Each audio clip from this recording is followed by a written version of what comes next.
speaking. Welcome to my YouTube channel. I'm here to help you to procrastinate more effectively and strategically on YouTube.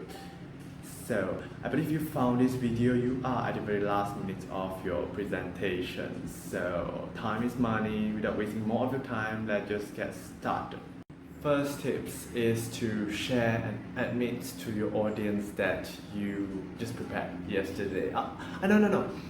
Before you close this video and call it bullshit, let me give you two reasons why this is very powerful. First, actually lower their expectation. And you just need to work slightly a bit harder than the average just to stand out in your presentation. The second reason is because everyone procrastinates. Even your professor, they did procrastinate. According to Parkinson's law, it is human nature to procrastinate as long as the deadline allows. So just share a bit of your story. It helps your audience to resonate and relate to you, and definitely it engages them to your subsequent presentations. Tips number 2 is focusing on practicing your presentation skill instead of your slides and contents. I know it's very tempting to prepare a long slide full with details and information, but hear me out, okay? When you are presenting in university, they are all experts of the subject matter, so you don't bore them with basic details and explanation stuff. Instead, you need to think of presentation as a storytelling, but with facts and data.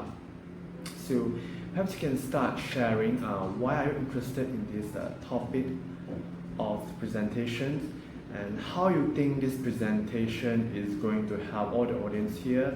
And number 3 is still like an artist. I understand the seriousness of plagiarism, but during a presentation, a lot of aspects not covered under plagiarism. For example, their presentation structure, their presentation style, their presentation topic, and the body gesture they use during the presentation. And in fact, you are encouraged to cite other people's work and researchers and their data and number. Just don't forget to include oral citation when you intend to borrow their work. And you need to include a little bit of your own argument insights inside your presentations. Tips number 4, plan your pausing more effectively. The reason is kind of obvious. Since you spend less time preparing for your presentation, the last thing you say, the less likely that people will find your weakness. There's 3 tips I share with you to help you make your pausing more naturally. The first is take a pause when you're changing slide. The second tip is ask rhetoric questions, pretending that you're engaging with your audience. In fact, if the question is so central to your argument inside the presentation, you can repeat it several times. Last, do you know that you can raise questions during your presentations? Just make sure that the questions just not that silly. Someone raised it before inside the class. Make sure it is a controversial topics in the discipline you are talking about, or an area of research that your professor currently working on. My final strategy is more to do with mindset,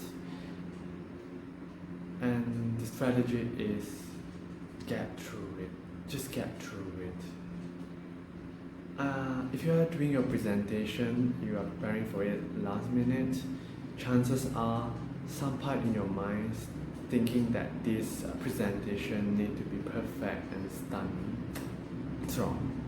It's definitely wrong, because a presentation just need to be clear and deliverable.